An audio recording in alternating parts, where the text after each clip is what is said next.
Well, I hope that somebody's listening to me, or at least I'm broadcasting. Whether, in fact, anybody's listening is another question of fish. But, something, here it is at 8:05. And at 8:55, I started to prepare for this broadcast. It's normally very simple. You click on a button and away you go. Oh, not this morning. The boys have been playing around with passwords. It took me from Victoria to Lewis, which is about an hour and 15 minutes on the train yesterday, to try to find out why new passwords are being asked for on my phone for almost every page that I wanted to go into. It was most frustrating and it's stupid. And why they get involved in this, I have no idea. Then what happens is I open up this morning on my laptop, same damn thing. It's taken me almost 10 minutes to sort it out because it keeps on saying, we don't recognize your new password. But I only tapped it in a moment ago because you asked me for one. I mean, where do these people start and stop? The fact of the matter is I keep on saying is we're allowing computers to take over our lives, and we are. We need computers. I'm not a Luddite. I'm not saying throw them through the window or put them into the bathtub. But what I am saying is I think that we need somebody to look at them with a sensible point of view. Computers must help us, not the other way around. And that's the way it is at the moment, is computers, you've got to do this, that, and the other. And we've got such security-conscious people that by the time you've finished, if you haven't got a photograph of you standing naked or standing on your head, you can't actually access anything. I mean, it's just completely stupid. Yesterday, I tried to get hold of my bank, right? They sent me a text. I tried to reply. No, you can't reply. This won't deliver. All right, let's phone. Please put in all your account details. I don't have them. I'm not there. Please put in your account details. I'm not talking to a person. I'm talking to a damn computer. It's getting stupid. So I had to hang up. There was no way of me getting hold of them, right? No human could take a call. The system did not permit it. I know what's going to happen today is they're going to say, well, why didn't you call us yesterday? Well, I'll tell you, because of your damn computer systems. Get rid of them, or get somebody who understands them and start to put them back together in a sensible way. Make computers help us, not hinder us. Don't let them control us. Let us control them, because they could be such wonderful things if we did. But the computer people pretend they are in control. Tried talking to somebody a computer expert. I don't understand the language. And I asked somebody yesterday, I said, do you?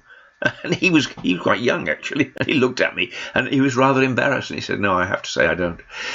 So something's got to be done in that regard. Oh, there we are. Started off with a damn good rant, and why not? The one thing I wanted to talk to you about this morning is the disappearance of the high street. And I've got a feeling that I've just been cut off again. Oh, no, there we go. The high streets are, they're not disappearing as such, but they're not high streets anymore. We've got major chains on them and no individual shops. The post offices are disappearing. And I'm sad to say some of the pubs are disappearing. The places where people go and meet socially are disappearing. Oh, what about the coffee shops, you may say? They're soulless chains. The people who work in them are okay, but basically they're the same. You can't go into a coffee shop that looks different. My favourite is Costa. I'm always having a go at Costa. You go into a Costa Coffee here and go into a Costa Coffee on the High Street in London or your Piccadilly in London, and they look exactly the same. One nice thing about a pub is that they are all different and they've all got characters. Well, there are a few changed now, but generally speaking, pubs have characters, and they encourage conversation, and they encourage people getting together, and they encourage strangers to go in and be met in a genial way. In the main, of course, there are some exceptions, and I expect some people would point that out when I'm making the argument. But basically, the high street is being destroyed, and those who are worried about it are suggesting that it's people like Amazon and so on, and eBay and so on, who are putting it out of business, and they may be right, but they're also saying that these companies aren't plowing back the same amount in tax.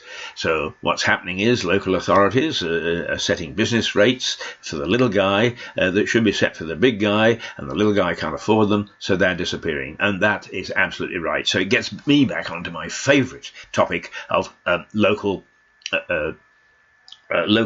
councils and local organisations, and really we need a root and branch review of what goes on, and not the political system, because I don't want to see there are enough people who want to tamper with democracy as we know it, and I don't want to see that. I'm a Democrat. I believe in democracy. I believe in it almost as an obsession, which means that I've become irrational about it. But nonetheless, I can see it under great threat, and I don't want to tamper with the fact that we elect our local councils. What they do have to do, though, is they have to look at themselves and start to accept responsibility for what they do.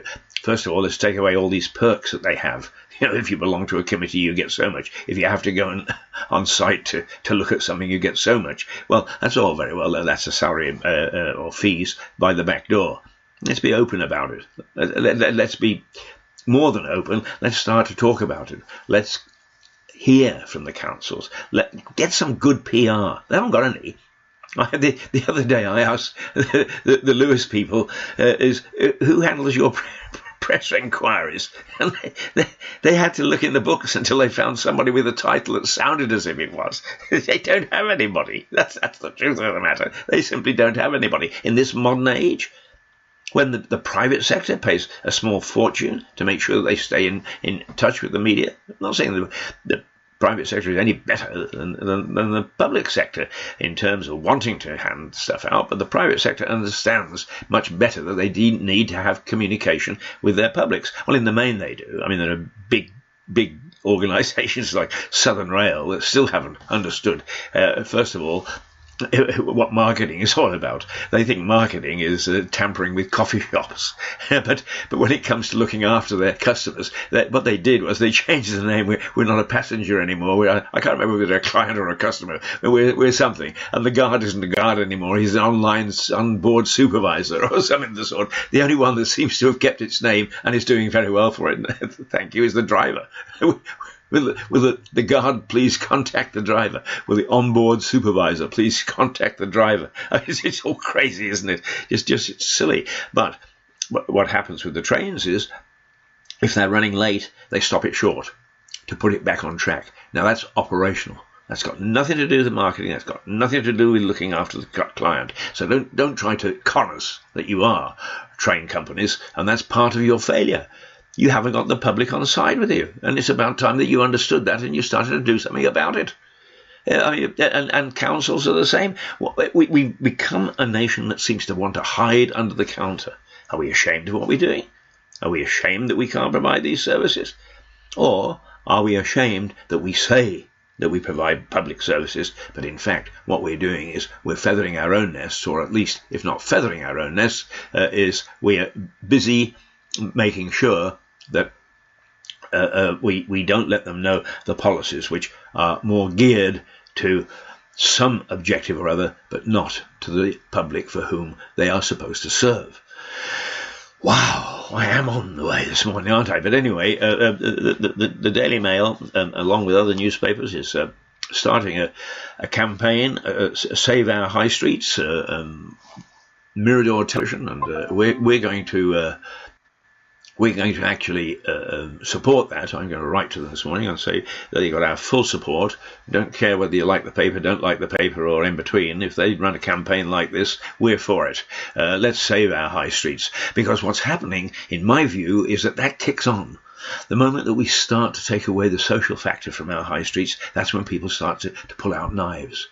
Right? And Cressida Dick, who I've always found a strange lady, but he's head of the Met, said the other day, it's all right, we got crime under control. 2 days later, two guys are stabbed to death in a gang warfare. Now, this gang warfare we used to associate with New York, associate it with London, and I think that it is out of control. But then again, I'm a Luddite. I believe that there is no reason why we couldn't have a couple of coppers back on the beat here and there. So that they can start to talk to people. You cannot talk to a copper in a car. And actually, if you go down to the local police station, you almost have to fill out a form to say you want to ask a question. It is farcical. It really is. A generation who don't believe in contacting and interacting with the people they're supposed to serve. And that's got to change. It's got to flip. And then I can go back to my rant about computers, right? Because they rely upon the computer to do everything. And the computer's not going to do everything. And the banks are the worst because the computer sends out a letter which is offensive. And it doesn't take into any consideration whatsoever the customer, the person who relies upon the bank. The other day, the people that pay me sometimes are a bit erratic in paying because I'm a private enterprise. I don't get a salary as such. So quite often my money goes into the bank at 4 o'clock in the afternoon. Oh, but the bank cuts off paying direct debits at 2:30. If you haven't got it in by then, bing! 2 hours' time, the money's there. Bing! We don't care. It wasn't there by 2:30. Bing! Why can't you do something about that? Bing! It's because the computer says, right? And please forgive us if you get follow-up letters, because the computer runs 2 days back behind whatever decision is made. I mean, crazy. It's just crazy. When are we going to wake up and start to demand that computers are controlled and put into service to help these institutions instead of do the damn silly things that they are at the moment, which is making them more and more distant from the public? And then, therefore, not caring about places like the high street, not caring about places like pubs, places where which have always been considered to be social centres, and people talk to one another. No, pull out the knives. Let them have a go at one another. It'll never happen in our backyard, want to bet. A policeman said to me not too long ago, the police get a little upset because the powers that be deem that our area, Lewis, is a low crime area. So they take the police away and put them into a high crime area. Once the criminals know that, guess where they're going to come? Brace yourself, Lewis. How crazy can some of these people be? I don't know. They don't talk to one another, I don't think. I just trained some people in London from Ghana and Nigeria, and I begin to think that their systems and their societies are 10 times better than ours at the moment. One of the things that they actually do is they actually communicate with their publics. There's a lot of these people work for government enterprises and so on. They are good at communications, and I think that we could learn a lesson or two from these people, because we won't, because we'll still continue to call them third world countries and use phrases like that. The fact of the matter is that we are being left behind when it comes to communications, they still manage to handle PR in a way that relates to their public, and we don't. That's the fact of it. That's the fact of it. Right? Oh, did you? There's a story here which is so typical of councils. They really are an authority on their own. It's not Lewis Council, I'm happy to say. But some council in the northern part of England is a chap picked up some crisp packets which were lying in the street. He put them in his van and forgot about them, really. And he was pulled over not by the police, but a council group who have the power, apparently, to go into commercial vehicles and take a look and see whether anybody's breaking the law. Now, that to me sounds a bit undemocratic. I've got to investigate that, because I only saw the story this morning. But when they saw his crisps, they issued him a £300 fine because he was carrying non-commercial goods in his commercial van. He appealed it, and the court turned it down. Or actually, I think it's a senior committee in the council turned it down, and it's going to end up in court. I hope there's a sensible judge that tells the council just what brats they behaved like. I mean, it just is beyond the pale. It's beyond the pale. Oh, have I had good fun ranting this morning. I hope I haven't put you off, but I think that whether you like what I'm saying or how I say it, I think there are plenty of things there for the average citizen to take a look at. Please take a look. Please think about these things, discuss them, mull them over, and let's have a bit more activity instead of wandering around looking at the shops.